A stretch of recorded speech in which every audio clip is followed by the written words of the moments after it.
se ve, doctora. Sí, doctorita. doctorita. Ya. ¿Hasta dónde hemos llegado? Hasta acá, seguro, ¿no? Sí, doctorita. Ya. Les dije que, bueno, primero les daré las recomendaciones, porque a veces al terminar me olvido. Para la siguiente clase, hoy día vamos a terminar este capítulo, que ya les digo, para usted, si para mí es bla, bla, bla, bla, no hay mucho que les ceda el micrófono, que les pregunte, no sé. Sin embargo, estamos viendo todo lo que es la gestión, se llama, de los residuos sólidos y líquidos, que sí debemos saber porque somos y van a ser ustedes personal de salud. Claro que hay gente que se va a dedicar seguramente a la farmacia, pero igual dentro de los residuos sólidos también está la eliminación de medicamentos vencidos, etc. Y es muy importante saber, hemos hablado la primera parte, solo para recordarles la anterior clase, todo lo que es la gestión, cómo se tratan los residuos, desde las bolsas que hay que colocar adecuadamente por colores internacionales. Luego, tratar, no se olviden, primero tratamiento en el inicio y almacenamiento. Lo que yo he generado desde la toma de muestra tengo que tratar, desinfectar y que se vaya por el agua donde sea, ¿no es cierto? Nosotros sabemos cómo es Bolivia, esa es nuestra realidad, no hay tratamiento adecuado de las aguas que salen de los hospitales, están viendo ustedes de las ladrilleras, hasta de las peladoras de habas, a veces olores terribles cuando vamos por el río Rocha, ¿no es cierto? Entonces no hay tratamiento, pero por lo menos desinfectemos todo lo que eliminamos, tanto la orina, los hemoderivados, los coágulos. Uno de sus compañeros me preguntó el anterior grupo y me dijo, directamente, doctor, hay que poner al coágulo, al tubo que tiene sangre del hemograma, sí, directamente la lavandina al 1% y tapar. Se vuelve un color achocolatado, así espeso, con olores terribles, pero eso pasa en los 20 a 30 minutos y luego se encargan de lavar, eliminar, pero ya está desinfectado, que ese es el propósito del tratamiento en el lugar de origen, hemos dicho, es muy importante. Si no, imagínense el daño que haríamos, porque no sabemos dónde van nuestras aguas, por ahí van a contaminar lugares de sembradíos, de riego, etc. Luego, el almacenamiento intermedio, que ya está en las instituciones, les he puesto de ejemplo que está muy bien organizado, el de los 3 hospitales y el pequeñito de la facultad, y por último el final, que es el mejor ejemplo que nos cierran y Dios mío, no sabemos qué hacer con la basura. Les he dado las condiciones que debe tener un botadero de esa categoría, que no es para siempre, en eso ellos tienen razón, dice, debe cerrarse y volver a abrir en otro lugar, y así sucesivamente, ¿no es cierto? Eso no es para siempre ningún botadero, a menos que se reutilice esa basura, se le dé un tratamiento industrial, sea toda una industria donde se haga del compost que llamamos, de todas las cáscaras de papas, de habas, de naranjas y todo, se haga fertilizantes, ¿no? Entonces, así sí estaríamos industrializando y ojalá algún día lleguemos a eso. La otra parte de los desinfectantes, que les he dicho, ya no por su estructura química, no se los utiliza así, sino por la actividad, el mecanismo de acción que tienen dependiendo del germen, si es germen del tipo 1, del tipo 2, 3 o 4, ¿no? Hemos hablado de ellos, si tienen tratamiento, ¿no? Para que se acuerden, les he dicho, el 4, el más peligroso, no hay tratamiento, contamina a los trabajadores, a la comunidad, etcétera. El COVID, hemos dicho de ejemplo. Y ahí hemos hablado de los mecanismos de acción, que no son más de 3. Uno que daña la membrana, desnaturaliza proteínas, y algunos que dañan el protoplasma o citoplasma, o provocando un vaciamiento total de la bacteria, del virus, etc. Y por último, los que afectan a las reacciones enzimáticas más vitales, quiere decir hasta el RNA y DNA, hasta la destrucción de esas reacciones enzimáticas.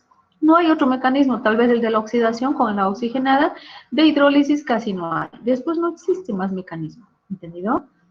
Y hemos llegado aquí a la bioseguridad en accidentes producidos en laboratorio de bioquímica clínica.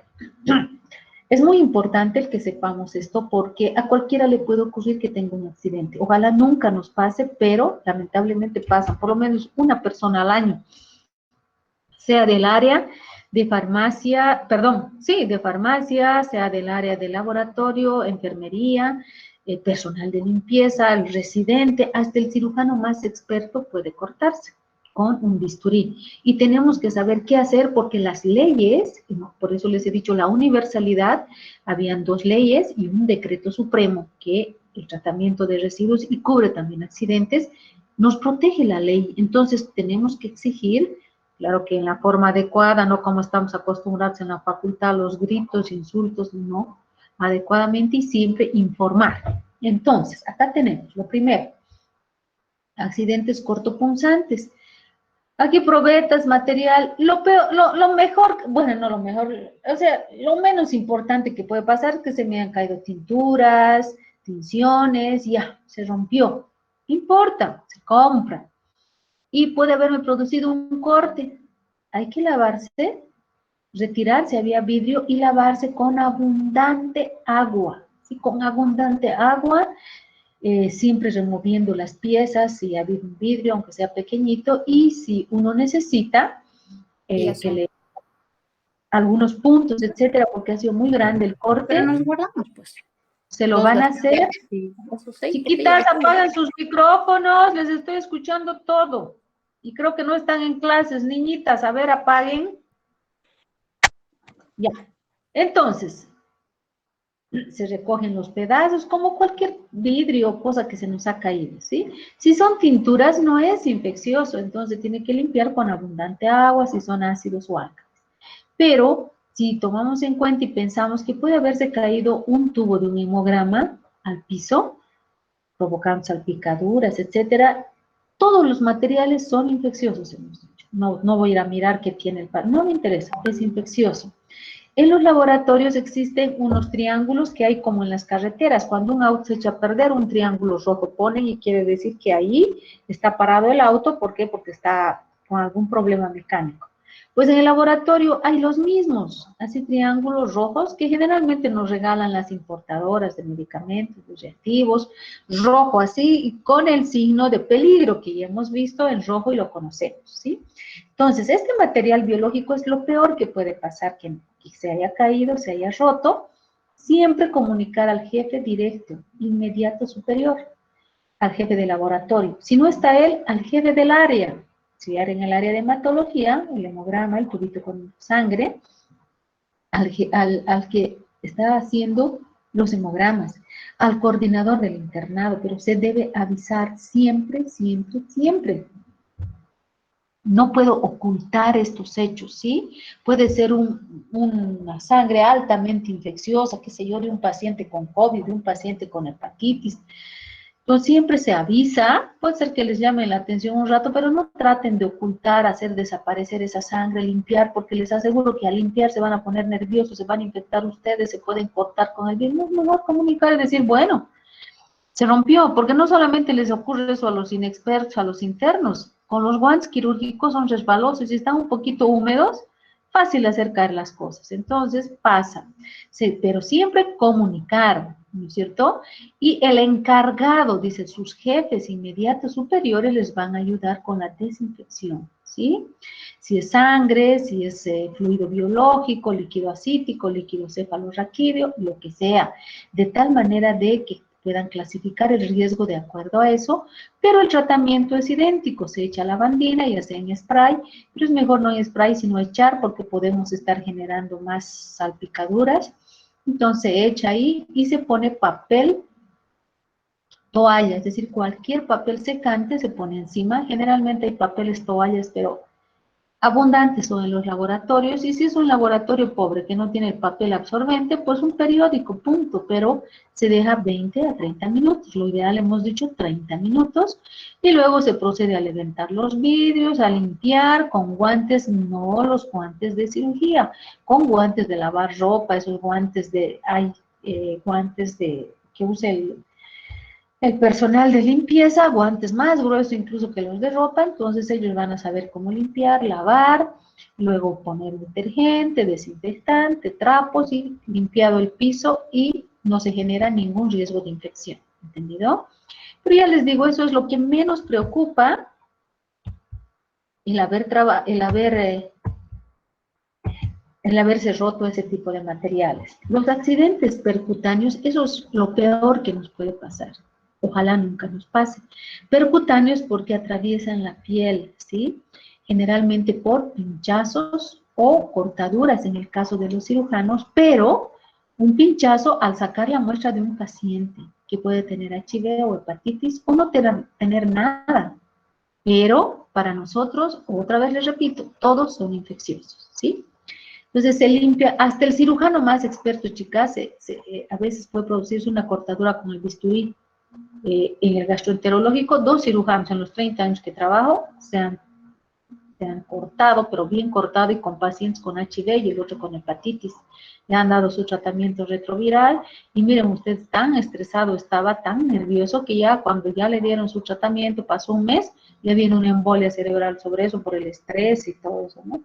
Entonces, pero felizmente salió de todo y está nuevamente en el hospital, creo que se jubiló. Entonces, ocurre, esto no tiene nada que ver con que alguien no sepa, no sabe, no, son accidentes que le puede pasar al más experto.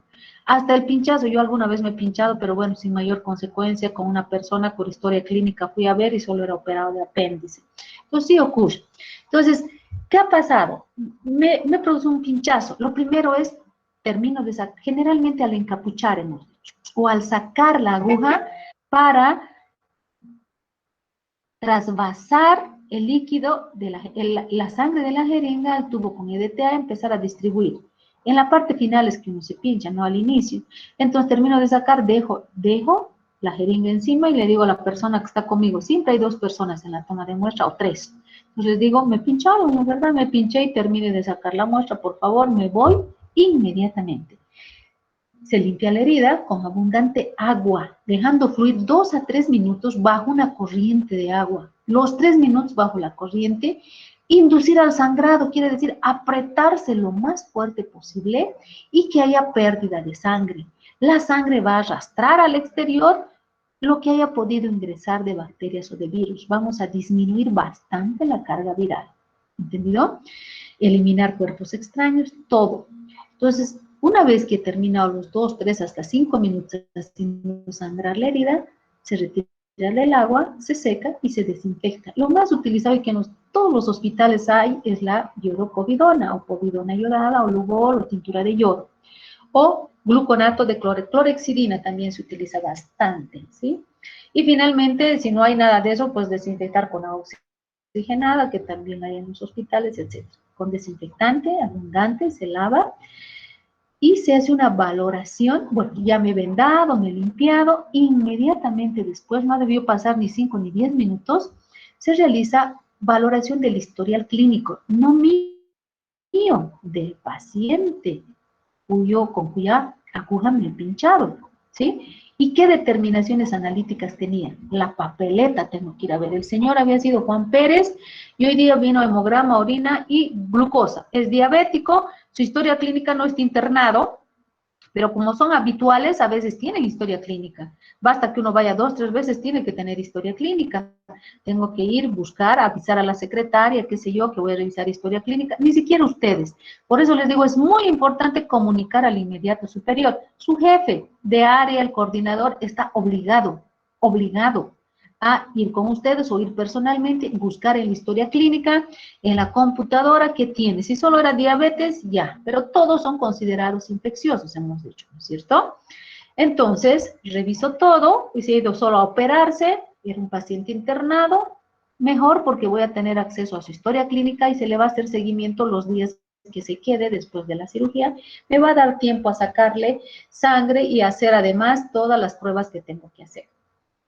Hay un formulario, chicas, que en todos los laboratorios debe estar, porque el control de calidad, la gestión incluye eso, que tenga un formulario, a veces CEDES es el que nos da el CEDES una muestra, y todos los laboratorios readecuamos al tipo de hospital que tenemos, ¿sí? Entonces tiene el logotipo, tiene todo, y ahí está formulario de accidentes percutáneos, igualito que esto, así tiene que decir. Entonces arriba dice hospital, etcétera, etcétera, dice nombre, quién fue el del accidente, la señorita María no sé qué, listo, edad, año, carnet de identidad, etcétera, y la hora de la exposición o del accidente. Si fue a las 10:30, se pone 10:30, ¿sí? porque se debe registrar también el tiempo de latencia, desde la exposición a las 10:30 hasta la demanda de asistencia sanitaria. ¿A quién van a solicitar asistencia sanitaria? No ustedes. La gente que trabaja en el hospital es responsable de los internos. Entonces, llenan el formulario con ustedes y se refiere a la asistencia sanitaria a cuánto han tardado en ir al CEDES más próximo o a la oficina dependiente del CEDES si están en provincia más próximo. Si no hay nada, digamos, están en Clisa, creo que no hay sedes en Clisa, van al más cercano a Punata. Si en Punata tampoco hay, se vienen a Cochabamba con el formulario que han llenado con el sello y firma del director o del jefe de laboratorio. El original y el formulario copia se queda en los archivos del laboratorio. Entonces vienen al CEDES, ¿cuánto ha pasado? Digamos que era a las 10, han tardado 11, 12, 1. El CEDES se abre solamente hasta las 3 de la tarde. Entonces tienen que llegar a las 2. Si sería imposible, pues al día siguiente a primera hora van con su hojita, reportan que han tenido un accidente, si fuera HIV positivo o hepatitis positiva. ¿Sí? Si es negativo, no se informa al CEDES, el formulario para seguimiento se queda en el laboratorio. ¿Cómo van a saber ustedes si el paciente es positivo o negativo? El jefe inmediato superior tiene la obligación, con la muestra del paciente que solo tenía glucosa, de hacerle una prueba rápida, por lo menos, de HIV y otra de hepatitis. Si da negativo HIV y hepatitis, bueno, pero no se terminó ahí.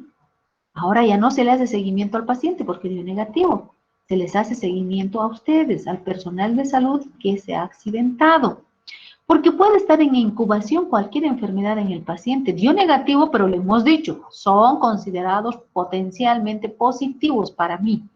Entonces, en el formulario, nombre, fecha, edad, nombre completito, tipo de accidente, si ha sido percutáneo, con aguja, durante qué cosa, la toma de muestra, todo se pone. La hora, hemos puesto la hora del accidente y cuándo han ido a pedir asistencia sanitaria al CEDES más próximo. ¿Sí? Si ha sido al día siguiente, ponen al día siguiente fecha y hora de cuándo han llegado al CEDES. ¿Entendido? Luego, si ha sido negativo, hemos dicho, el fluido biológico, tanto la hepatitis como el HIV, nos olvidamos del paciente, pero no definitivamente. Y ahora hacemos seguimiento a la situación inmunológica del que se ha accidentado. Entonces, tengo que hacerle igualito que al paciente hepatitis B y HIV, al que se ha accidentado, pero no ese rato. Se le debe hacer después de un tiempo, esperando a que si ha entrado el virus, genere anticuerpos, ¿sí? Se realizan las determinaciones serológicas urgentes rápidas para hepatitis B y HIV. La transmisión ocupacional del VIH está ligada a heridas cortopunzantes y es un accidente ocupacional. Así está en todos los libros de bioseguridad, porque ya les digo, siempre ocurre una vez al año alguien o 2 veces se pincha en un hospital. Sabemos que no debe ocurrir, pero lamentablemente en todos los que manipulamos sangre y derivados ocurre. Generalmente porque uno está apurado, está nervioso, lo que sea. Porque en un hospital todo es rápido, rápido, todo es urgente, chicas. Entonces, hemos hecho el seguimiento, ya no al paciente, porque con su suero, sin pedirle permiso, le hemos hecho hepatitis y HIV. Aunque la norma internacional dice que le debo pedir permiso, pero primero está mi vida, chicas. Entonces, su inmediato superior tiene que hacer. Y si no le hace, ustedes tienen que exigir, porque además en la ficha que dice accidente, tiene que decir si se le ha hecho HIV o hepatitis. Por les digo, es obligatorio. Porque ustedes van y denuncian al CEDES, el CEDES viene y mira el formulario y no está la prueba que debería hacerle al paciente. ¿Sí? Es obligación del inmediato superior. Por eso hay que avisar. Luego, se le hace el seguimiento al que creemos que se ha infectado con algo. Si es negativo, ¿cómo vamos a hacerle y cuándo al personal de salud que ha tenido el accidente? A las 6 semanas se les hace, no ese rato, chicas, ese rato van a dar HIV negativo porque no se han formado los anticuerpos o hepatitis. A las 6 semanas sí, con seguridad van a ser HIV positivo si es que el paciente tenía, y hepatitis también va a ser positivo. Entonces, se hace la detección de anticuerpos no ese día, a las 6 semanas. Cuando da negativo, ya dejan su internado porque internado 6 meses dura, al año nomás ya, si es negativo, ¿entienden? Les estoy recalcando, si es negativo a todas las pruebas el paciente, al personal de salud que ha tenido el accidente se le hace a las 6 semanas. Si da negativo, no termina ahí, chicas. Al año. Pero al año ya no está el interno de medicina, ya no está el interno de bioquímica ni de enfermería. Ya no están, porque 6 meses, 4 meses hacen internado. Se lo hacen ustedes, no importa, gasten su plata, se lo hacen. Si quieren, acuden al mismo hospital y dicen, yo me pinché acá, y tal vez hasta les rebajan, o les hacen un favor, o les hacen pagar. Pero se hacen. Acá vuelve a dar negativo a los 6 semanas, y al año, negativo, negativo, recién respiran tranquilas y pueden dormir tranquilos, y se acabó lo del accidente. Ahora, si el paciente dio positivo, tienen que preocuparse y asustarse. El seguimiento es diferente. Se debe informar a seres más próximos. ¿Saben para qué? Para que les dé el tratamiento preventivo. Si ha dado negativo, no se reporta al CEDES. Si ha dado positivo, sí se debe reportar al CEDES. Si ha dado positivo al paciente, ¿no es cierto? Porque a ustedes les van a hacer a las 6 semanas recién, pero al paciente, aunque dé dudoso, ligeramente positivo, ya es considerado como infeccioso, van al CEDES con el inmediato superior, porque solitos a los internos no les hacen caso, presentan el formulario de accidentes percutáneos a las 24 o 48 horas que tenemos que anotar, hemos dicho, cuando se solicita pues la asistencia sanitaria al CEDES, a eso se refiere asistencia sanitaria, porque en los hospitales no hay antirretrovirales, solo esto administra el CEDES y es un verdadero cóctel, dice, porque son 3 o 4 medicamentos juntos que se dan, a veces resulta el tratamiento, a veces no, está todavía por meses, ¿sí? Pero si se ha hecho entre las 24 y 48 horas de la solicitud de asistencia, después del pinchazo, hay una gran probabilidad, se dice desde el 80%, de que pueda curarse y no hacer no progresar la enfermedad de SIDA, HIV, ¿entendido? Entonces, si han pasado 72 horas, es decir, 3 días, y es mucho, hay una probabilidad del 50% o menos de que pueda curarse y no tener jamás los síntomas. Entonces, cuanto más pronto un informe, mejor. Post-exposición, cuando al paciente le ha dado positivo. Al accidentado no le hago todavía recién en 6 semanas. Si le hacen el tratamiento antirretroviral, pues a las 6 semanas se le hace una muestra, si da negativo está bien. Luego, a los 3 meses, luego a los 6 y al año. Cuando da positivo es este esquema. 6 meses, a los 3, a los 6 y al año. Si da negativo ya desde los 6 meses y al año negativo, pues recién respiramos tranquilas y decimos ya no avanzó el HIV, porque el tratamiento es solamente de semanas, cuando es un contagio y es al inicio, ¿sí? Entonces, este tratamiento antirretroviral es tóxico, debido a su toxicidad debe ser muy bien supervisado. El CEDES les va a dar un médico o en la institución donde se han pinchado, porque son medicamentos muy, muy tóxicos, son hepatotóxicos, les van a hacer seguimiento, les van a controlar, y solamente después de un año de negatividad recién van a respirar tranquilos y van a dormir tranquilos. No pasó a mayores el pinchazo, ¿entendido? Pero es muy importante todos los pasos. El seguimiento del infectado por infección de hepatitis. Es el mismo procedimiento y HIV es estricto. La hepatitis B igualito que el HIV, pero se hace seguimiento con pruebas de función hepática que son accesibles, baratas y que me puedo hacer si quiero cada mes. No necesito para esto anticuerpos. Las enzimas del hígado para ver si hay mucha hepatotoxicidad. Si es hepatitis, más tóxico todavía, puedo hacerme la prueba de hepatitis y pruebas de función hepática. Para el HIV no, porque a veces los síntomas se manifiestan más tarde y son graves los síntomas, diarreas, atacan al intestino, atacan al riñón, a todo. Pero este es un paciente que se ha infectado. Si el tratamiento ha sido entre las 24 y 48 horas, eso es lo ideal. Hay una altísima probabilidad, más del 80%, de que no llegue a mayores y se negativice en menos de 6 meses. Si tardo más, el porcentaje baja, un 50%. ¿Entendido? Esto tiene que sabérselo de memoria, chicas. Esto y el seguimiento que se hace al paciente. Ahora, si han habido derrames de sustancias biológicas, que ya hemos visto hace rato, de vidrios y tubos, a la vez que tenía hemograma y vidrio, En pisos, mesones, puede haber derrame peligroso, algún tóxico, algo muy ácido, muy alcalino, etcétera.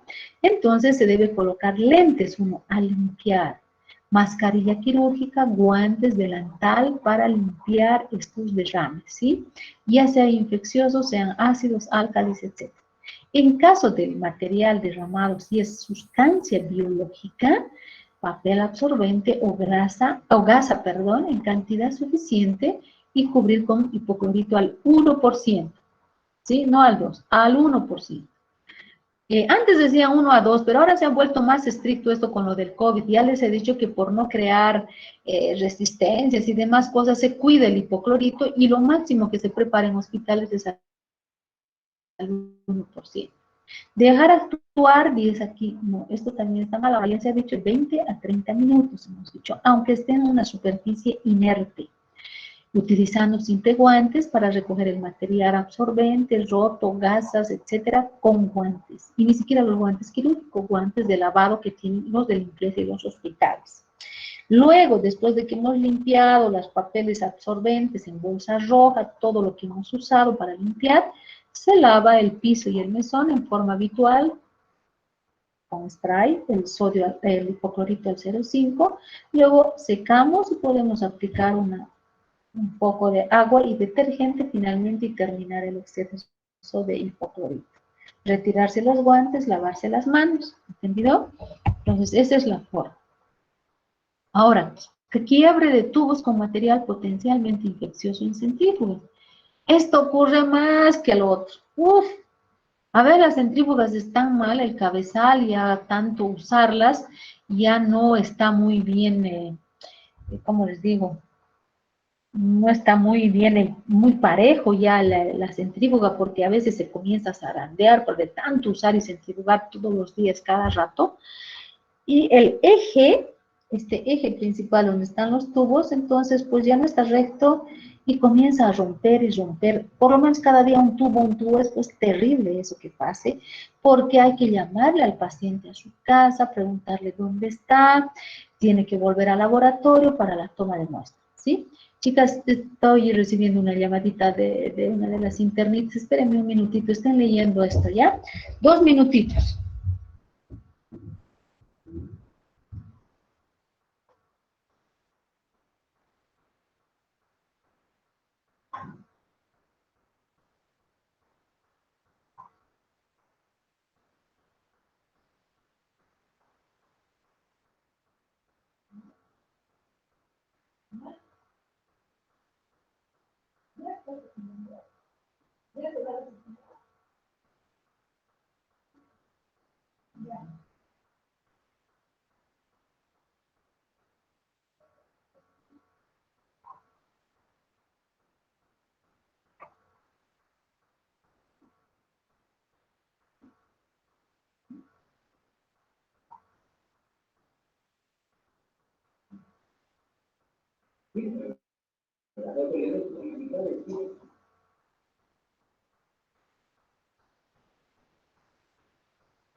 Bueno, chicos, les decía que están todavía ahí, ¿no?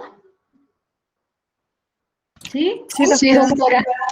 Ya, les decía que esto ocurre a diario por las centrífugas, si está vieja o no. Miren, les he hablado de los tubitos secos que llamamos con tapa roja, que es de donde se extrae el suero. Esa es la diferencia que hay, ustedes conocen, entre suero y plasma. Y si yo centrifugo el tubo del hemograma con anticoagulante, o con citrato o con EDTA, voy a obtener el plasma, ¿no es cierto? El plasma que tiene todos los factores de la coagulación intactos. En cambio, si yo voy a centrifugar este tubo, que llamamos tubo seco, con tapa roja y mucho más grandes, entonces separo el suero y acá en el coágulo se queda la fibrina, las plaquetas, los factores de coagulación, ¿cierto? Entonces, cuando digo trabajar con suero, se entiende que es sin anticoagulante y con este tipo de tubos. Siempre, no se olviden, siempre, siempre en las centrífugas se colocan así, uno frente al otro. A eso se llama contrapesar.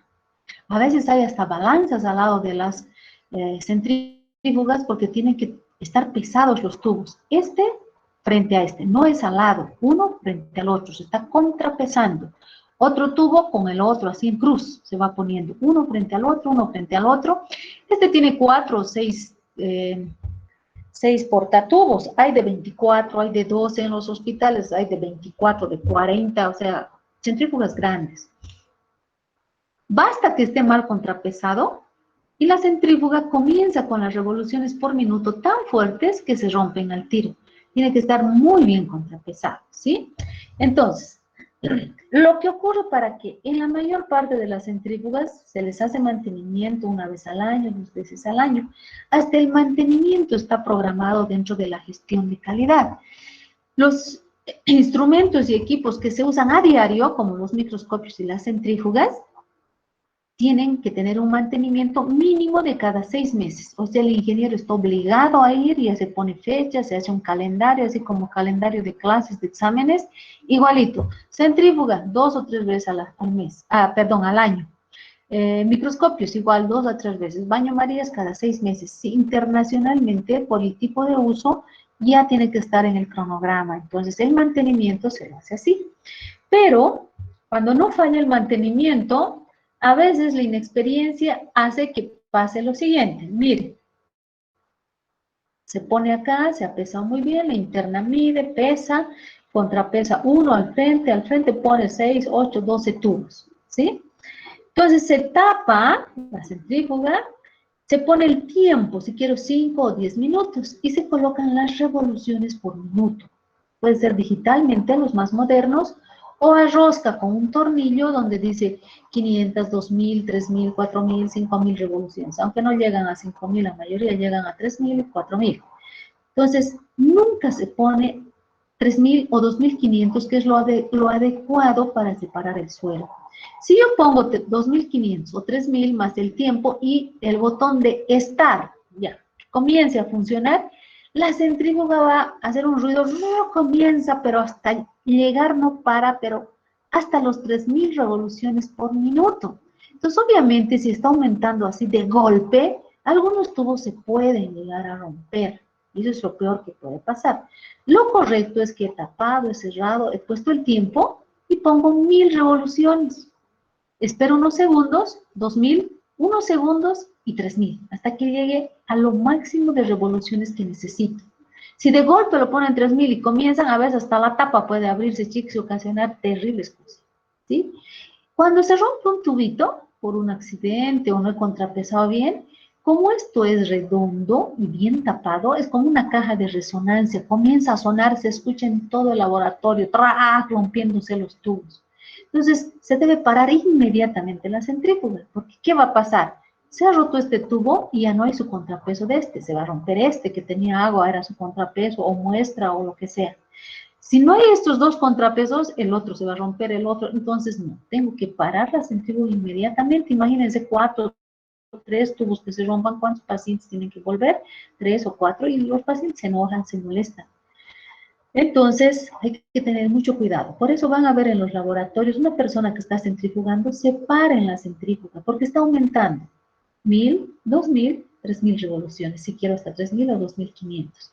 Gradualmente, cada segundo, porque es veloz la centrifugación, tampoco va a quedarse ahí todo el rato, no. Si centrifugo 5 minutos, es decir, al segundo ya voy haciendo avanzar, o sea, lentamente estoy haciendo que comience la centrifugación y no se va a romper nada. ¿Entendido?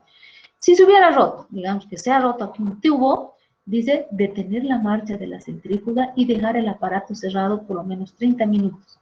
Porque dice que es tan veloz la centrifugación que siempre, si se ha roto, va a levantar partículas microscópicas de la sangre, y si yo me acerco puedo estar aspirando, porque uno se acerca y agachándose a mirar qué se ha roto. Entonces eso está prohibido, y siempre con lentes, con barbijo uno se acerca. Se dice que se deja 20 a 30 minutos para que todo eso que ha subido arriba por la velocidad, que puede ser microscópico, baje al fondo y no haya peligro cuando yo abra la tapa. ¿Entendido? Entonces voy a abrir la tapa, esperando los 15 a 20 minutos, destapo la centrífuga colocándome lentes, mascarilla quirúrgica, guantes, etcétera. Los virus, como por ejemplo el coronavirus, dice que puede incluso recorrer una distancia de varios metros y medio, ¿no es cierto? Por eso nos dicen guardar distanciamiento. Entonces, cuidando eso, si dejas, espera a que bajen todas las partículas al fondo. Destapamos con mucha precaución la centrífuga y en caso de encontrar material cortopunzante, retiro con pinzas. Un minuto.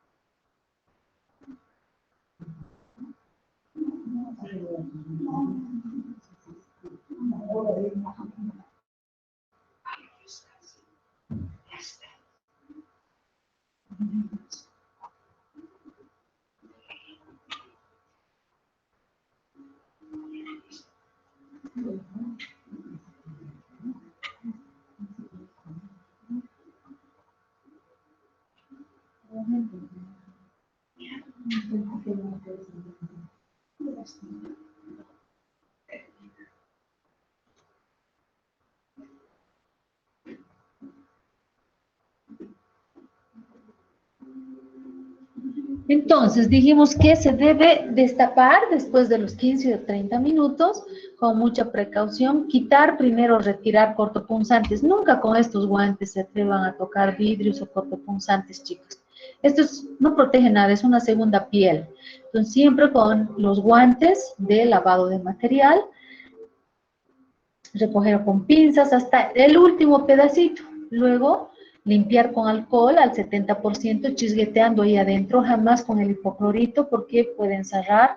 Todo esto es metálico, lo de afuera no es, pero lo de adentro, el eje, todo es metálico, ¿sí? Con papel absorbente o con trapos que hay ahí a medio uso, y todo eso se bota luego en una bolsa roja, porque ya es infeccioso. Así no, el paciente sea positivo o negativo, no voy a estar haciéndole al paciente HIV, hepatitis, no, todos son infecciosos. Entonces limpiamos con papel absorbente, los papeles toallas que lavamos, que se usa harto en los hospitales, toda la bolsa negra. Y si es un trapo que ya no se utiliza, generalmente gasas, pedazos de gases se utilizan, se limpia y se desecha, ¿sí? Algunos soportes y el rotor, este es el rotor, el que da vueltas, y los soportes de tubo son estos. A veces vacía orinas, casi siempre se vacían orinas, etcétera. Entonces siempre se debe remojar en solución desinfectante. Hay bañadores a montones en los laboratorios con hipoclorito al 1%, ¿sí? Y dice algunas veces debe autoclavarse. Yo creo que cuando hay una contaminación terrible, un tubo de alguien que tenía COVID, etcétera, se puede autoclavar porque son metálicos y de materiales resistentes, ¿sí? Ahora, los tubos intactos se debe sacar así, con sus tapones, y se puede introducir en desinfectante para lavarlo. Si hemos dicho para reutilizar, porque somos países pobres, reutilizamos estos 10, 20 veces hasta que se rompa el vidrio. Claro que tanto meter al horno, porque después de lavar hay unos estufas para material de vidrio que llegan hasta 60 a 150 grados centígrados. Entonces, en esas estufas, tanto meter y sacar, las gomitas se echan a perder, los tubos se van rajando, entonces se los tira ya cuando están rajados. Pero, si se los puede reutilizar muchas veces, el último enjuague, hemos dicho, con hipoclorito al 0,5 y después lavar como cualquier material de vidrio, con detergentes, con, qué sé yo, detergentes para vidrio, con cualquiera de ellos y está listo para volver a usarlo, ¿sí? Porque vamos a recuperarlos, no nos vamos a botar. Todo el material de limpieza utilizado se trata como si fuera de desecho, como hemos dicho, infeccioso, a la bolsa roja. ¿Entendido? Estos accidentes, chicas, les van a pasar con seguridad. Son los más habituales. Hay que tener mucho cuidado. Contrapesar. Siempre hay pesitas y balanzas al lado de la centrífuga. Poner el tiempo, tapar muy bien, uno tiene que asegurarse de que esté tapado porque si no va a volar tubos, tapas, porque realmente la centrifugación es bastante fuerte. Entonces ponen ahí los tubitos, siempre, siempre el tiempo e ir aumentando gradualmente las revoluciones, ¿sí? Por eso el personal siempre van a ver, ponen y gradualmente se paran al lado de la centrífuga, van colocando 1000, 2000, 3000. No se ha roto nada, no hay ruido, uno se retira y deja que la centrífuga siga cumpliendo la centrifugación, ¿sí?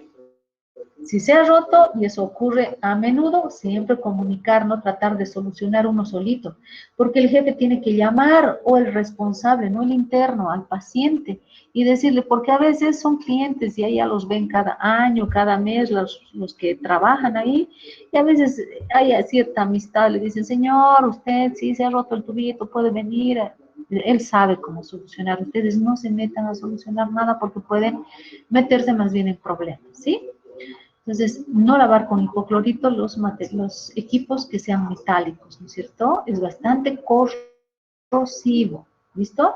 Entonces, esto va a ocurrirles, ya les he dicho, a la inmediata superior. Les va a reñir un rato, no importa, pero van a solucionar con la jefa o el jefe de laboratorio, se va a dar solución fácil.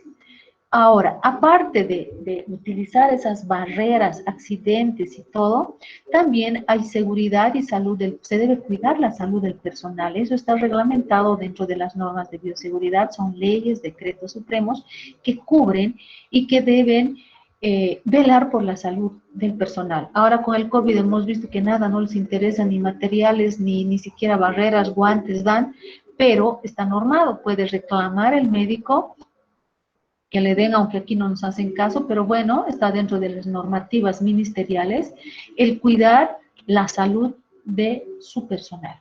Las inmunizaciones deben hacerse lo más urgentes y gratuitas, además, porque es el personal de primera línea, ¿sí? Y también consejería, a veces los médicos, bioquímicos, etcétera, el personal de salud necesitamos psicólogos. En los hospitales hay un psicólogo, por lo menos los estudiantes de psicología rotan en los hospitales, los últimos años que están haciendo tesis a veces, ellos rotan y siempre hay una consejería. La jefatura de laboratorio debe velar la implementación y esto, el cumplimiento de un programa o cronograma de inmunización. Casi siempre están a inicio del año. Y a inicio del año están también como les digo, el que se nombren comisiones o grupos de bioquímicos, médicos, enfermeras que vayan a evaluar el cumplimiento de las normas de bioseguridad que les he hablado hasta del basurero, pueden mirar hasta nuestros basureros, ¿sí? Este cronograma debe estar en un lugar visible, plastificado y como pizarras de corcho donde se ponen todos los avisitos, ¿no es cierto?, de urgencia. Entonces ahí debe estar el programa de inmunización, por decirles, febrero, vacunación tétanos, mayo, hepatitis, y seguramente ahora va a ser coronavirus, que también presenten sus certificaciones. Entonces revisa, ¿por qué? Porque puede ser que el que vaya, la comisión que vaya a revisar las normas de bioseguridad, le piden al jefe y le dicen, bueno, ¿dónde está la inmunización de su personal? Porque todo se revisa, los resultados, exactitud, precisión, la infraestructura. Ustedes tienen cerca a su casa un centro de salud. Ustedes tienen que mirar a ver si cumple con todos los requisitos. Ya les digo, el control de calidad, la gestión de calidad. ¿Qué es calidad? Los procedimientos o acciones para para satisfacer al cliente. Entonces, ustedes hagan de cuenta que es un cliente cuando están entrando a pedir servicio a un hospital, a un centro de salud, desde que ponen su pie en la puerta tienen que fijarse, está limpio, no está limpio, tiene las condiciones, hay alcohol, hay lavandina, hay los prediluvios, luego entran más adentro, tienen que fijarse, ahora ya está de moda el que las salas tengan un televisor o cualquier es decir, cualquier equipo que distraiga al paciente, o revistas o algo, y el número de asientos donde deben estar sentados por lo menos el 80% de los pacientes que acuden a la institución. Por eso es que todos tienen su sillita, antes no había nada de eso, pero desde hace 10 años ya hemos entrado al control de calidad y así debe ser, todo. Luego, se revisa si cumplen o no de que tengan especialidad o mínimo o maestría todas las personas que están a cargo de las diferentes áreas de un laboratorio. ¿Sí? No solo en las universidades, también en los hospitales. Entonces se pide hasta el cronograma de vacunación. Tiene que estar en lugar visible, dice la normativa, pues tiene que estar ahí, uno entra y dice, no está su cronograma, ahí sí está en mi folder, no tiene que estar en el folder. Algunas cosas, si dice lugar visible, debe estar visible. Entonces, si dice tétanos, y ellos dicen, queremos ver el cronograma de vacunación para tétanos o hepatitis, yo tengo que mostrar las fotocopias de los carnets. Pero resulta que me dicen, aquí hay solo 9 carnets y resulta que hay 10 personas trabajando. Sí, es que es nuevo, recién ha venido con ítem este año. No importa, si ha llegado en febrero y su vacunación es en febrero, tiene que estar vacunado. Todas esas cosas forman parte de la gestión de calidad. Y la institución no compra, la institución pide por carta. Hay una persona que se encarga de la bioseguridad y el control de calidad, les he dicho, es su única función revisar. Y el CEDES es el que va a mandar a la institución el número de vacunas que pida, sea para hepatitis, para HIV, para tétanos que estamos obligados a tener. Nos pide con el ítem, el memorándum de nombramiento de ese personal y el CEDES va a mandar en forma gratuita, se hace el esquema de vacunación y punto, ¿sí? Están cuidando la salud del personal, o sea, eso lo tienen que hacer gratuito y lo más pronto posible, ¿sí? Evitando así la exposición, porque siempre estamos en primera línea expuestos. Los trabajadores del laboratorio están incluidos como grupo de personal de salud de primera línea, siempre. Puede ser enfermero, hasta el que hace la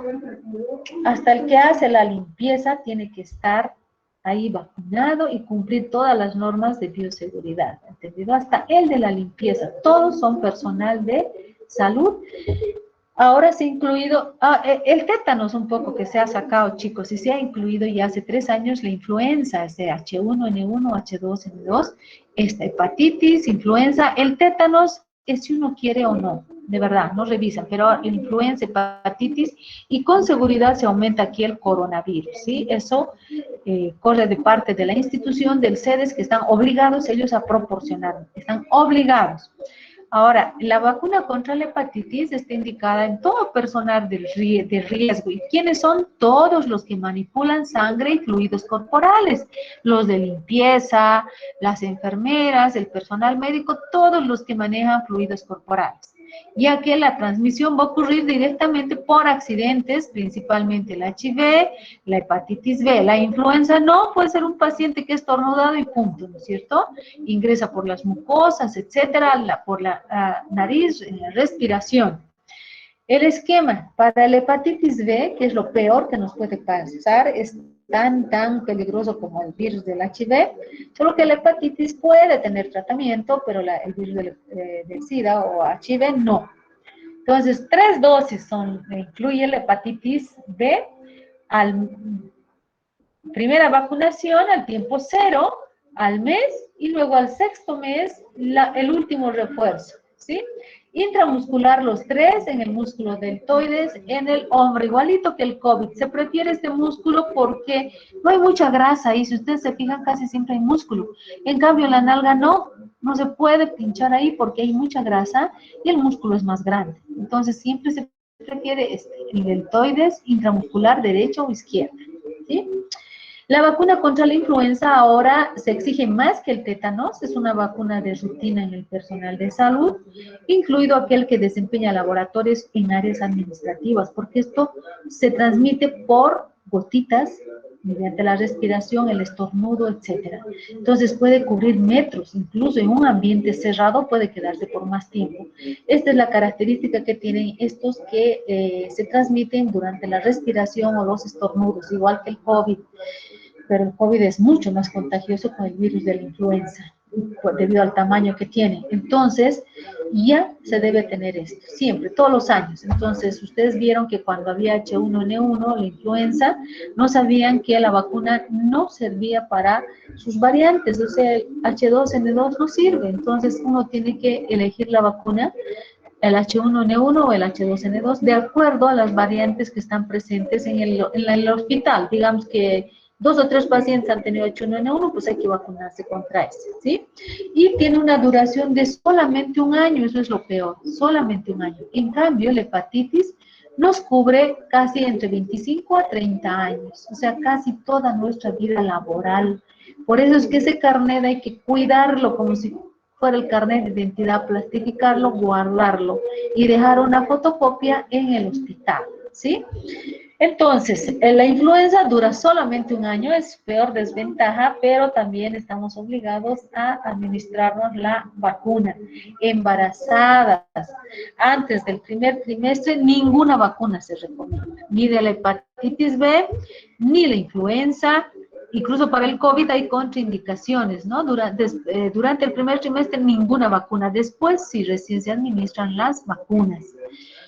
¿Por qué? Porque aumenta el riesgo de tener parto prematuro. Aquí dice disminuye, es aumenta el riesgo de un parto prematuro, de neumonías. Y la mortalidad está asociada a infecciones por influenza, especialmente en pacientes que tienen, igualito que para el COVID, alguna enfermedad de base, como la diabetes, falla renal, etcétera. ¿Sí? Entonces, luego, acá sus compañeras nos van a hablar del virus, coronavirus, breve en 10 minutos. Hemos quedado que si 2 semanas, después de 2 semanas, casi finalizando abril, van a exponer ellas. Lo que quiero es terminar el control de calidad, porque control de calidad vamos a ver desde la otra semana. Pensaba ver esta después de concluir, pero va a ser muy cansador. Entonces, quería mostrarles aquí algo. Voy a salir de acá y les voy a mostrar el material que hay en Word.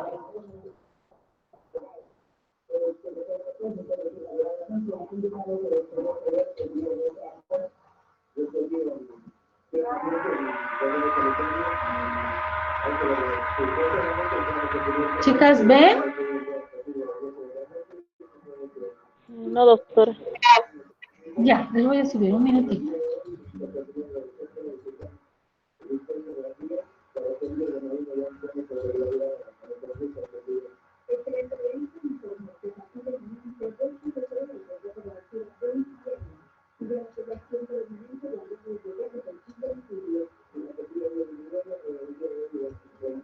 ¿Ahora se ve? No, doctora. No, doctora. Ah, ya.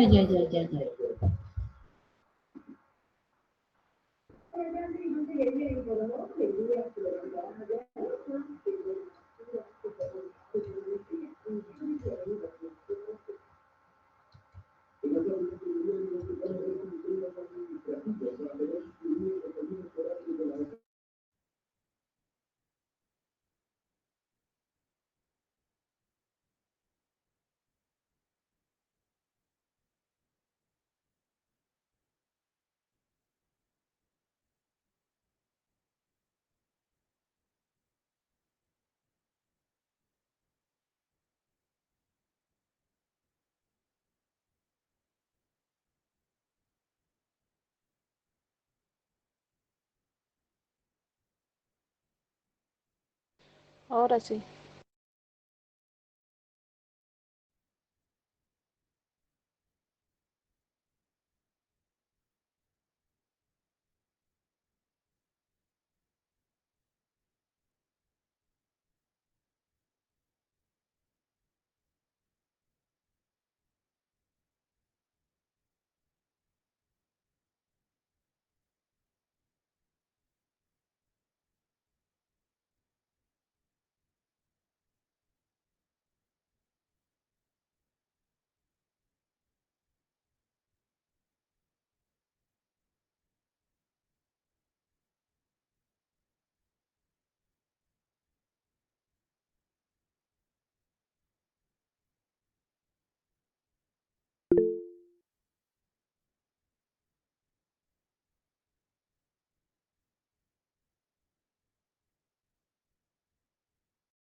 Ya, perdón, ahora sí. Sí, doctora, ahora sí. Perdón, chicos. Ya. Les decía que esta práctica 1 ya sé que es cansadora, es pura teoría. Desde la próxima semana ya no va a ser así. Vamos a entrar a control de calidad, pero no hay otra forma. Aquí está el objetivo de aprendizaje. Este es el material que les voy a enviar y está revisado. Les voy a enviar, yo creo que hasta el miércoles o jueves. No tienen que aprender de memoria esto, solo leer. El objeto de aprendizaje quiere decir por qué este tema está en el programa, qué objetivos tienen que alcanzar ustedes y directamente gestión de residuos sólidos y líquidos, qué es la bioseguridad, los 3 principios, todo lo que hemos hablado, ¿sí? Los residuos, aquí está qué hacer con los de clase A, biológicos, los pares, hemos dicho, esto lo van a llevar en sus materias relacionadas a farmacia, los residuos comunes, luego en qué clase de bolsas hay que poner, qué colores, los recipientes duros, etcétera. No olvidarse del tratamiento inicial en el lugar donde yo he generado. Entonces puede ser ¿cómo les diría? Un agente biológico potencial y causar enfermedades, irse a los sembradíos, etcétera, ¿no? Entonces hay que hacer el tratamiento ahí. Y hay un almacenamiento y tratamiento intermedio, que generalmente está en sitios de fácil acceso, tienen iluminación. Hemos hablado aquí del almacenamiento intermedio pequeñito que tenemos, del almacenamiento intermedio que tienen los hospitales, los 3 hospitales, el almacenamiento externo, el botadero de cara a cara, ahí hemos hablado de eso, y donde finalmente se van a desechar los del tipo A, B, la incineración, mediante fuego, quemar, etcétera, o la esterilización en autoclaves, hemos dicho 120, está acá todo lo que hemos hablado. La desinfección química depende del agente biológico al que tiene que ir dirigido, no es cualquier cosa para cualquiera. Los más peligrosos, los biológicos 3 y 4, ¿sí? Luego, que es antiséptico, que es desinfectante, bactericida, bacteriostático, y aquí están unos 10 desinfectantes, de los cuales hemos seleccionado los más utilizados. Esto tienen que saber el mecanismo de acción contra el agente biológico. El alcohol al 70%, yodo y los iodóforos, que están tintura de yodo, lugol, etcétera. Sus mecanismos de acción de todos, el fenol, los oxidantes, el peróxido de hidrógeno. Esto olvídense, esto ya no lo lean porque está en otro cuadrito más ordenado arriba.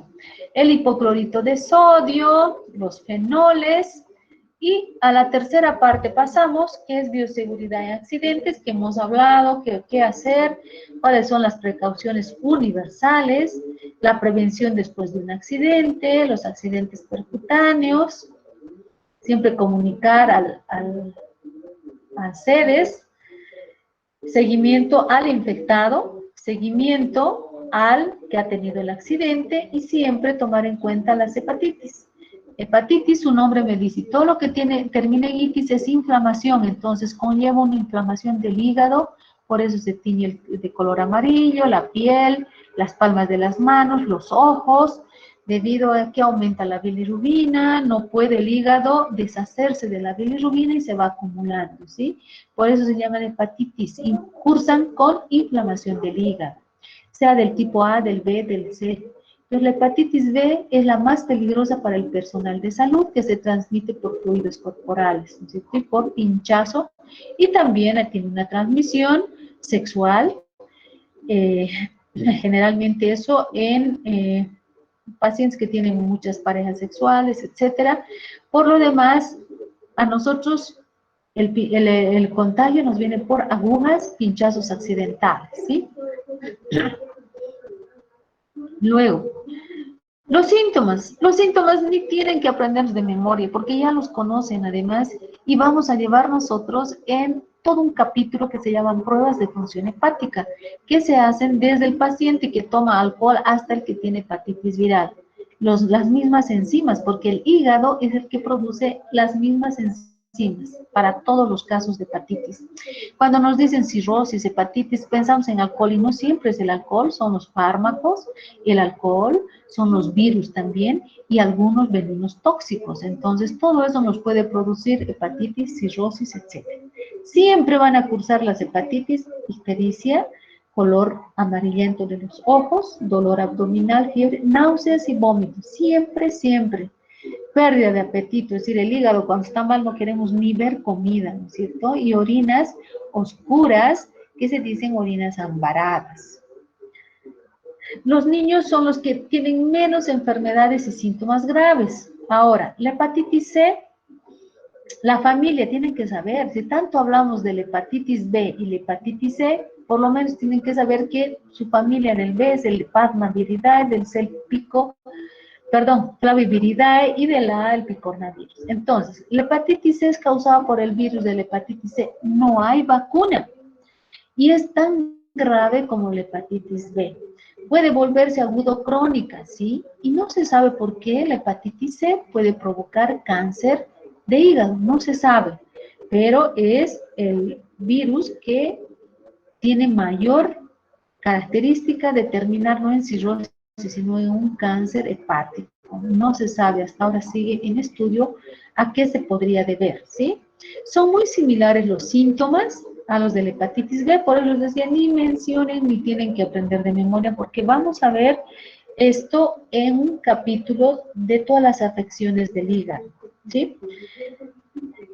No existe vacuna para la hepatitis C, no hay, o sea, simplemente hay que cuidarse de los pinchazos, todo con guantes siempre, no tener heridas abiertas, incluso en los tatuajes se ha visto gente que se ha contagiado de hepatitis C especialmente, si uno quiere hacerse tatuar tiene que verificar que estén abriendo bolsas nuevas para sacar las agujas y luego esas se deben desechar, ¿no es cierto? No compartir artículos personales, cepillos, etcétera, máquinas de afeitar, todo eso que puede ocasionar sangrado. Luego se transmite igual que la B mediante relaciones sexuales. Llegamos a la A, que hemos dicho es picornaviridae. Este tiene una transmisión totalmente diferente. Ustedes saben, mano, ano, boca. Seco, oral, heces y la boca. Lavarse más. En 3 etapas de la vida, si asistimos al kinder, hay muchos niños y comparten un baño o 2 baños. Manitos, hace 30 años nos produce inmunidad a la vacuna. La hepatitis A con vacuna o sin vacuna nos protege la inmunidad casi 15 a 20 años. O sea, la próxima va a ser cuando tengan 20, 22 años. Y por último, hay peligro también a los 50, mayores de 50 o 60 años. Ahora, sus síntomas son menores, menos agresivos que las otras hepatitis, ¿sí? Entonces no causa mucho daño al hígado. La vacuna es la misma marca que llega generalmente, esta es la mejor, la FDA la recomienda y de la misma marca, la hepatitis A, la B, existen en el mercado y para comprar en cualquier farmacia. Luego, la hepatitis A se puede prevenir con vacuna. También se vacuna especialmente a aquellos niños que tienen diabetes juvenil desde niños, aquellos niños que tienen otros problemas renales, etcétera, se les pone la vacuna obligatoriamente de la hepatitis A. En Estados Unidos y en Europa nacen y ya se les pone la vacuna de la hepatitis A para que no haya daño en el hígado, nada más. Los síntomas son leves, miren, fatiga, náuseas, dolor, pérdida del apetito, a veces hay ictericia y a veces no, solamente la orina que elimina bilirrubina. Entonces, les decía que la transmisión es por las heces fecales. A ver, un ratito pararemos, un rato para descansar. Quiero preguntarles, a ver, chicas y chicos, ¿quiénes tienen bebés o no tienen bebés? A ver, ¿por qué decimos, o su médico, el pediatra, llevan al bebé y dicen, tiene hepatitis A? No bebé, sino al niño que está entrando al kinder, 5, 6 o 7 años. Ahí es donde uno se enferma. Y los médicos dicen, no se preocupe, señor, es mejor que se enferme de niño, de los 5 a 8 años. Va a cubrirle hasta que sea joven o tenga 40, 50 años. Es mejor que se enferme de niños. Y han debido escuchar también que se les da a ellos, que se llama miski, no sé qué, dicen, los dulces artesanales. Nada de esos dulces finos que tienen conservadores, colorantes, porque todos esos conservantes, colorantes, se metabolizan todo lo que son químicos por el hígado. El hígado es el cerebro de nuestro metabolismo, chicas. Los ciclos que han llevado en bioquímica 2, que se han martirizado, se producen en los hepatocitos, en todas nuestras células, pero con mayor eficacia y cada rato, cada momento en el hígado. Ese nuestro órgano es el cerebro de todo el metabolismo, ahí están enzimas y todo eso. Entonces, en esta hepatitis A y con el hígado mal, ¿por qué el médico pediatra les dice mejor que le haya dado así de niño, no se preocupe? ¿Por qué? Chicas, chicos, ya me cansé de hablar. A ver, ustedes, ¿por qué creen? A ver, ¿quiénes tienen bebés, niños? Buenas noches, doctora. Para crear anticuerpos. Pero igual pueden crear de niños, si les den cuando tienen 18, 19 años, igual van a crear. ¿Nunca han escuchado decir mejor si se enferman niños? Ustedes también se han debido enfermar de niñas. No, no, doctora. A ver, los que son papás, mamás.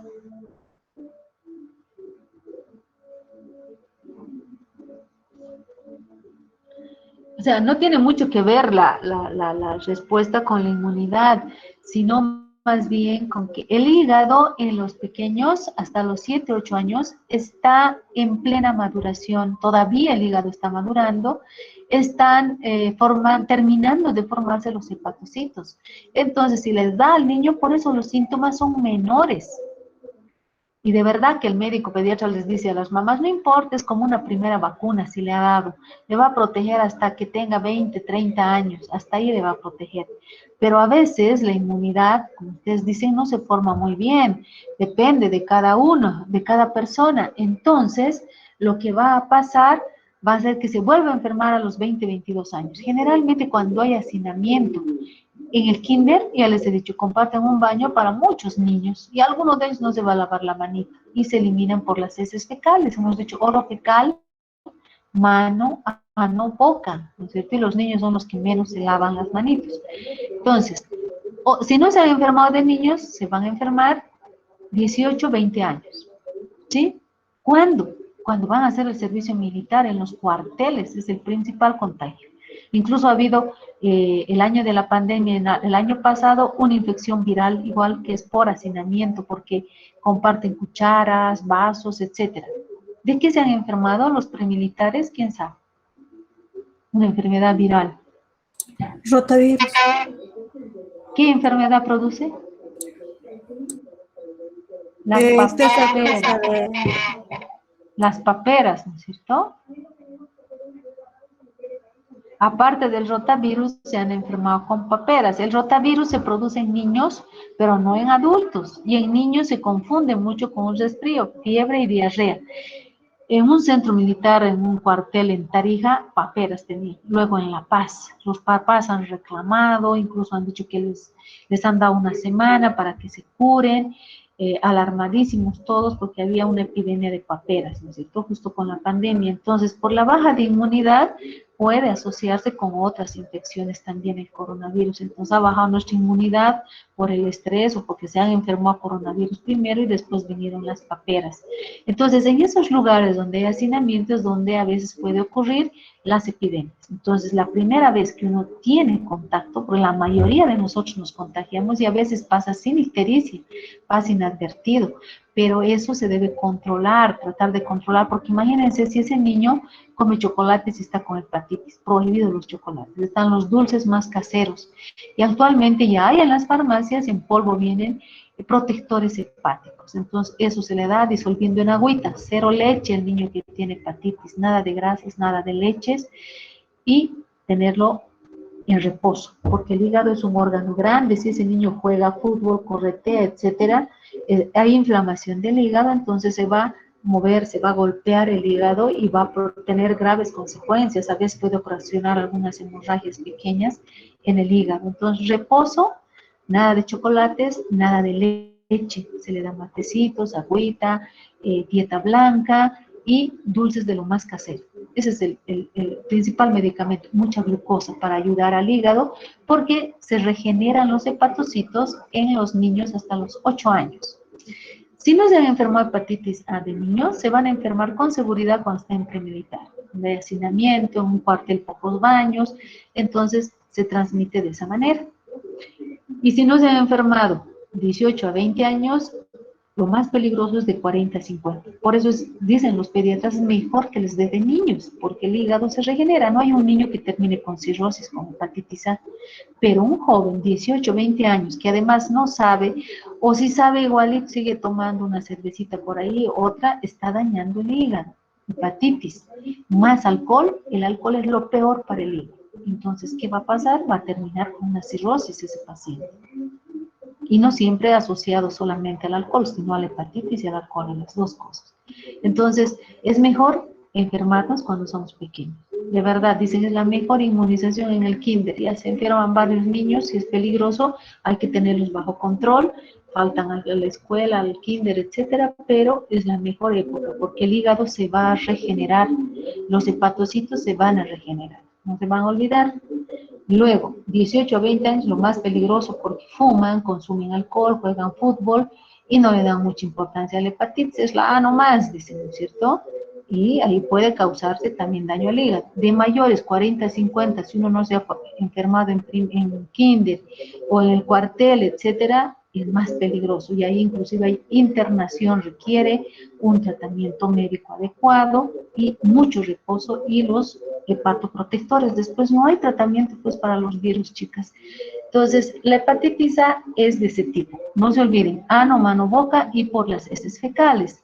En cambio, la hepatitis B por pinchazos. Todo el personal de salud tiene que estar vacunado, nos proporcionan las vacunas. ¿Quién es? La institución que tiene que hacerse cargo y cuidar a su personal, igual que para el COVID, gratuita la vacuna y esa es la forma de inmunizarse.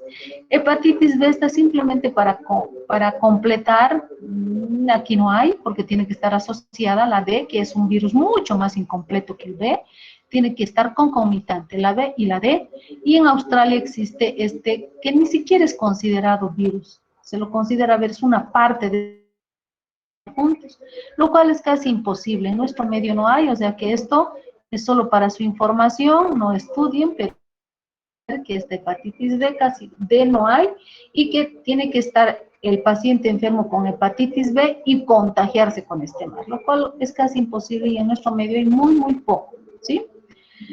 Luego, esto sí, la fiebre amarilla es muy importante. ¿Por qué razón? Resulta que últimamente la fiebre amarilla se ha asociado con el dengue y chikungunya. Tiene los mismos síntomas. Su transmisor es el mismo, el mosquito Aedes, pero el virus no. Es propio para la fiebre amarilla, propio para el dengue, propio para la chikungunya, ¿no es cierto?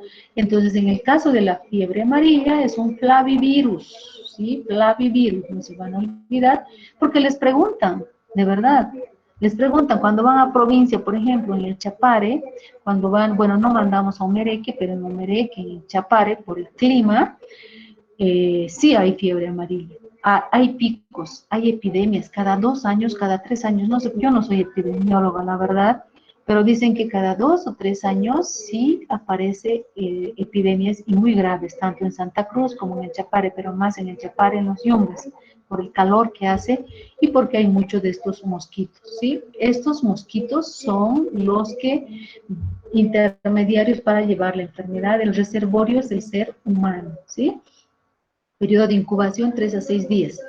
Si hay epidemia, los que hacen su internado en el Chapare tienen que vacunarse un mes antes. No es ese rato ir. En cambio, la hepatitis B nos vacunan ese rato y si tenemos el accidente, algo de protección se inicia desde el segundo o tercer día lentamente, por eso hay 3 dosis. En cambio, la fiebre amarilla no.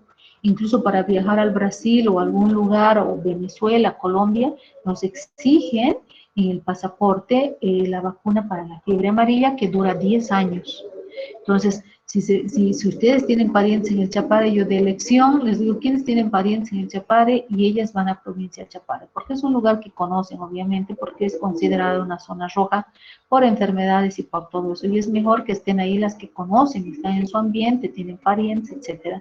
De elección van ellas, pero a veces hay chicos que dicen, quiero irme lejos, lejos, lejos, ¿por qué? Porque mi papá mucho me controla, lejos, doctora, al Chapare. Entonces, es voluntad de cada una, irán al Chapare, y si en el sorteo les tocó, pues les tocó al Chapare, pero tienen que vacunarse un mes antes con la vacuna de fiebre amarilla, que yo a veces me olvido, pero ustedes les estoy informando y por eso está acá. Un mes antes de ir a su internado, si les ha tocado el Chapare, tienen que vacunarse. ¿Dónde? Vacunan en La Montes, en el Centro de Salud Cochabamba, incluso para los internacional, si van a viajar, igual les van a mandar ahí. Esto no cubre, no es gratuito como la hepatitis B, tiene cada uno que vacunarse un mes antes, no se olviden, y produce también síntomas muy similares a la hepatitis. ¿Por qué? Porque este flavivirus le encanta ubicarse en los hepatocitos. Entonces, primero va a ir a ubicarse en el hígado y realmente produce graves daños en el hígado. Y ustedes saben que en el hígado se crean muchos factores de coagulación, ¿sí? Entonces, ese paciente sangra nariz, encías, y a veces los tratan mal, los tratan como un dengue pasajero y es una fiebre amarilla, y llegan del Chapare o de los Yungas a La Paz o a Cochabamba, pero ya en las últimas y no se puede hacer nada. Es una enfermedad viral y ya no se puede hacer nada.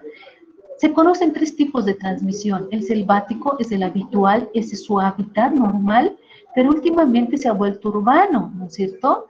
Ahora el intermedio que está entre los dos en el África, acá lamentablemente les digo que se ha vuelto urbano, no la fiebre amarilla, el dengue sí.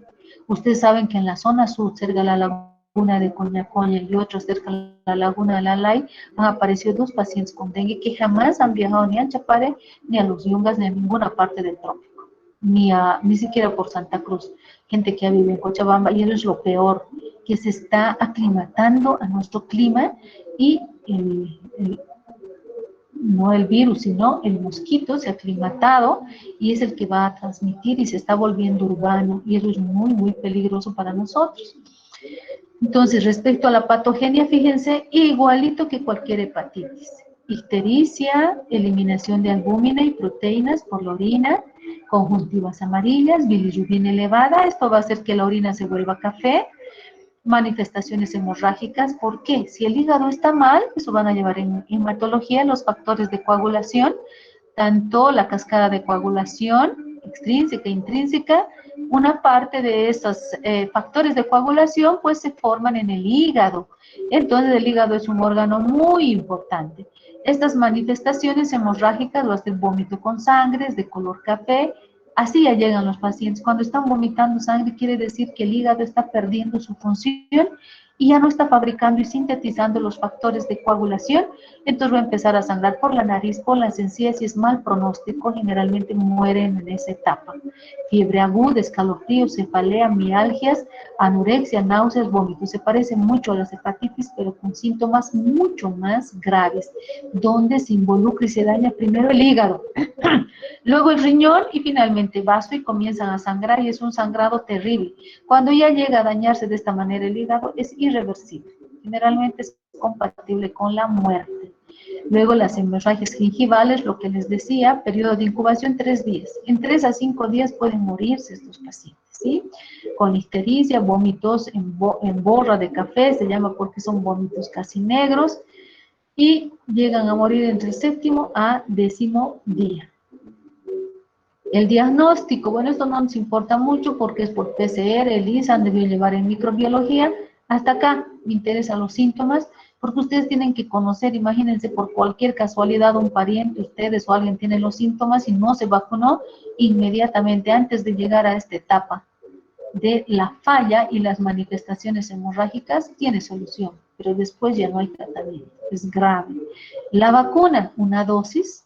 Generalmente esta vacuna es de fácil aplicación y fácil fabricación porque se fabrica en pollos, en huevos de pollos embrionados, es decir, con albúmina, que no es dañino, no afecta nada, y virus son cepas de virus atenuados, nada más. Es una vacuna fácil de fabricar, existe en todo el mundo, es accesible, ¿sí? Tétanos no vamos a hablar porque en algunos hospitales nos obligan y en otros nos preguntan, ¿quiere vacunarse o no? ¿Sí? Entonces, tétanos son casi 6 dosis o 3 dosis, dependiendo de la fabricación, y es bastante dolorosa, ¿sí? Lo demás está simplemente para información suya, dependiendo, si hay una, por ejemplo, en un hospital aparece alguien que tiene, a ver, que va a tener, ni siquiera tétanos, ay, ¿qué se llama? Me he olvidado. Ni la antitetánica, no es obligatoria. Ay, ¿qué se llama? Me he olvidado, chicas. Hay uno que viene con tos y forma una placa. En microbiología han llevado una capa membranosa. Chicas.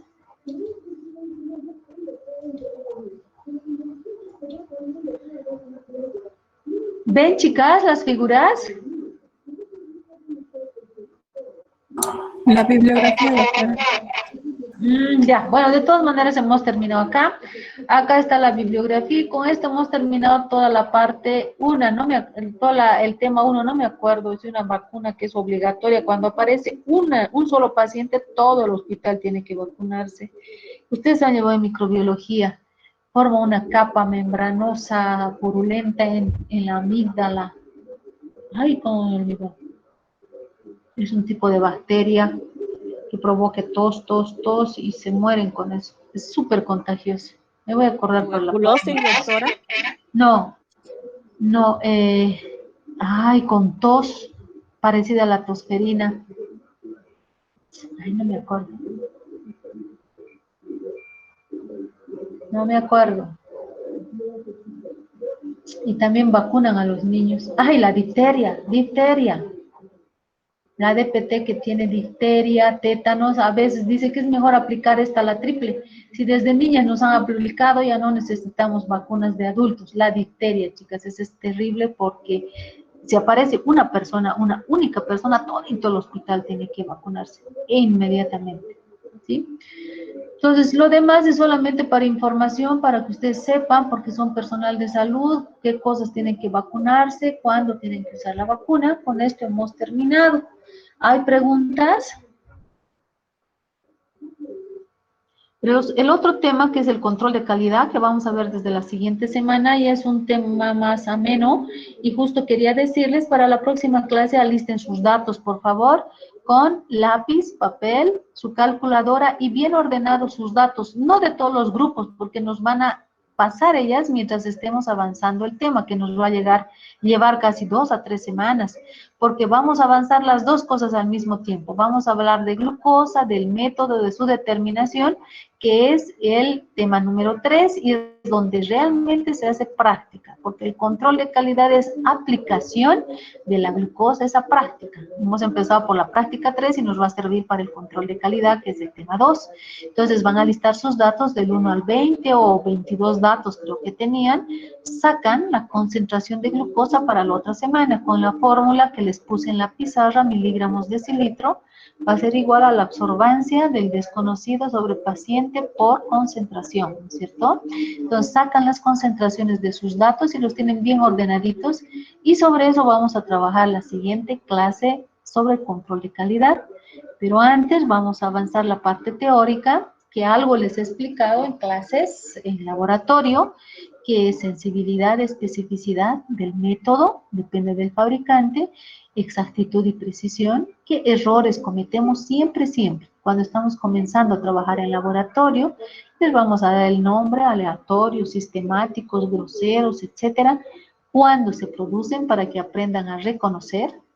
Luego vamos a aplicar estadística, vamos a sacar medias aritméticas, vamos a sacar desviación estándar, nuestros límites de confiabilidad, y ustedes, como han puesto iniciales, ya van a empezar a ubicarse y me van a decir si han trabajado Exactitud, precisión, cuando veamos todo en un gráfico, se van a evaluar cada una de ustedes, no tiene nota, pero si hay un grupo que ha trabajado muy bien, con mucha exactitud y precisión, sí se va a ganar 5 puntos, hemos dicho, ¿no es cierto?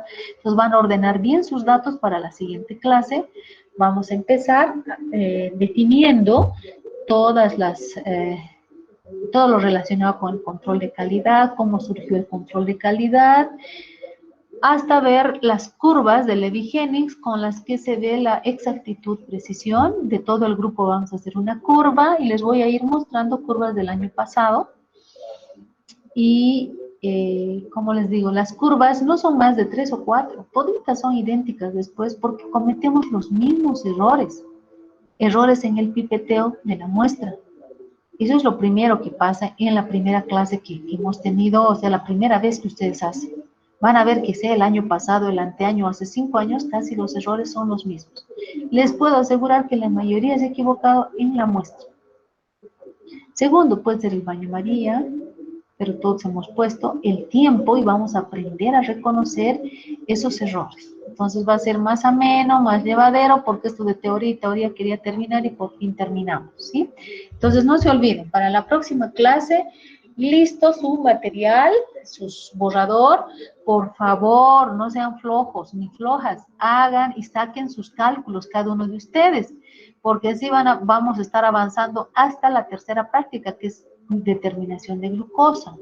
Luego, ordenen bien sus datos, absorbancia y concentraciones. Sacamos la media, desviación estándar y de ahí vamos a hacer conmigo en clases, vamos a calcular, vamos a interpretar la curva que le haya dado a todo el grupo y como está con iniciales, ustedes mismas se van a ubicar, ya les digo, me van a decir si trabajamos bien, yo trabajé bien, no, quién trabajó mejor.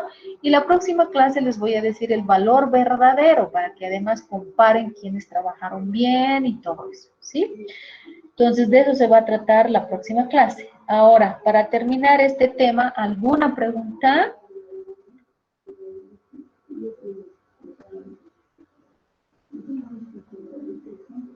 ¿Nada?